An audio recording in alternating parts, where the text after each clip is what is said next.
So I think Trump doesn't know about Greenlandic people. We don't really value cash and Kardashian lips and fake boobs and stuff like that very highly. Actually, you cannot even own land in Greenland. You can get an allotment for your house and then you own the house on top of the land. But Greenlanders don't believe in the land is for one person, is for everyone. And so is the seas, like the riches that we have there. So it's a big miscalculation that he thinks that Greenlanders would be incited by cash or something like that. We're not. And even if you were to say like $100,000 per person or something like that, we wouldn't give up free healthcare. We wouldn't give up free education. We wouldn't give up being a part of Europe. We wouldn't give up on our sovereignty eventually. And we're a very sovereign people within the Kingdom of Denmark. We're autonomous right now. We do not want to be rich like the Americans are. See how greedy they are. They're even trying to shoot their friends or invade their friends just for greed. And we know that there's minerals and oils possibly in our underground, and that's worth so much more even than that. But even if we didn't have that, we would still not be bought.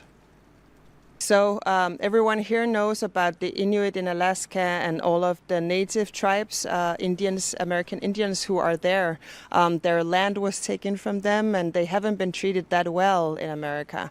And we know that Trump is very much surrounding himself, at least with the white power people. And we are not white, as you can see. We are of color.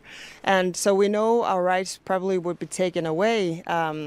And we also know that we're very good as we are together with Denmark.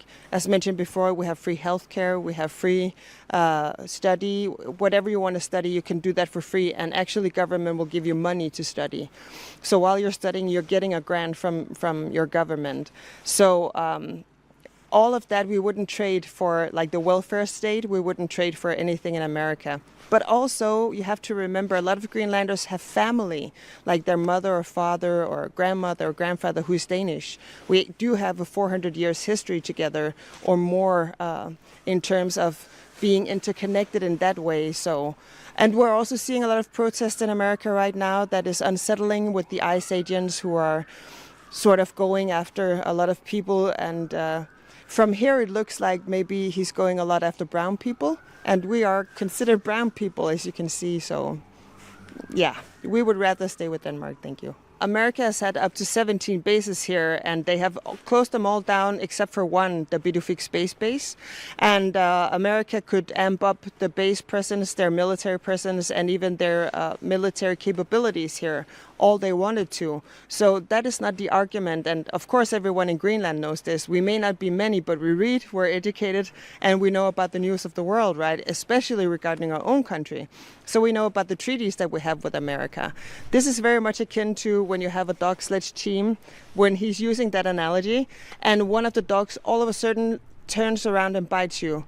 You have to take it out of the kennel. You have to take it outside and shoot it. Of course, we're not going to shoot Americans. We're peaceful people, but you cannot trust that dog anymore forever. America has 10,000 soldiers who are for combat in Arctic society. Finland alone has 35,000. We also could impose if we wanted to escalate stuff, we could also impose like dropping all American treasury bonds, right? That would hurt. We also have, when you look at France and Canada and all of the allies that are coming to our rush right now, a very big arsenal actually of soldiers and of weapons especially. I mean, America had to borrow Denmark's warship for Arctic seas. So, I mean, it's not a given that America would win here. We fought alongside America in a lot of other wars around the world because we wanted to adhere to the treaties that we had gone through. But they have seen that some of the street fighting in Syria, for example, has been very, very hard on Western soldiers, right? I imagine it would probably be the same in Greenland. It would be like something else. So I wouldn't laugh it off, but of course nobody wants war and nobody wants to be invaded. Of course there are bad chapters with Denmark and Greenland because we have a 400-year history. But actually I also saw a YouTube video that kind of emerged recently that said American soldiers were very bad to some of our people here too in Arsuk, which is a small settlement in here. Some of the elders that remember them also said, well, those guys were really not that good. So it really doesn't matter what happened between Denmark and Greenland. We'll figure that out. Denmark and Greenland is fine as we are. We will figure it out. If we want to be independent, Greenlanders should be able to decide that, not with pressure from a superpower somewhere. And we are well aware that if we became independent tomorrow, he would just invade us because he would have no problems with NATO, Europe, everything else. So I think he's banking sort of in a very insulting way that Greenlanders are like stupid, uneducated people who doesn't follow the news around the world, and we're not. It's the exact opposite. We're going to be here hundreds of years after Donald Trump. Even if he invaded us, I think we would just wait him out like bad weather. Everyone here knows that the weather decides. If we get a storm, we may have to hunker down for a day or two, and we will hunker down for a year or two, or even 10 years or 20 years, and then we will go back to Denmark as soon as Trump and his likes were gone. Everyone wants a peaceful solution. Donald Trump is the only one who seems to want to fight, and I don't even think the American military would want to fight. It just seems crazy and unhinged. It seems like he's going to pay off some of his wealthy donors so he can run for president a third time, to be honest. That's what most Greenlanders are thinking. We don't know, but that's what we're thinking. They already did a poll last year. 6% only was pro-American. I have seen a lot of videos on social media lately where they are saying, I'm sorry, I was wrong about MAGA, I was wrong about America. So I would think it would be even less percent now.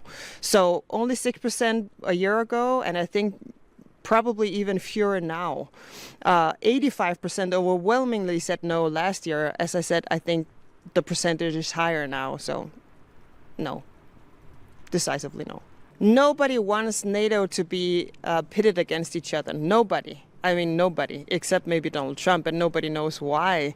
We're thinking, is he too good friends with Putin, or what is happening here? Nobody wants Greenland to be a battleground.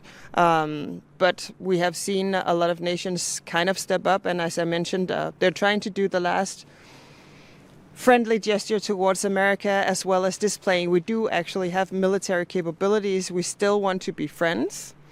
But as you saw today, the Canadian Prime Minister, he went to China to try and make new relations. So if Donald Trump wants a new world order, okay, then that's what he's going to get. 74% of Americans, ordinary Americans, do not want to invade Greenland.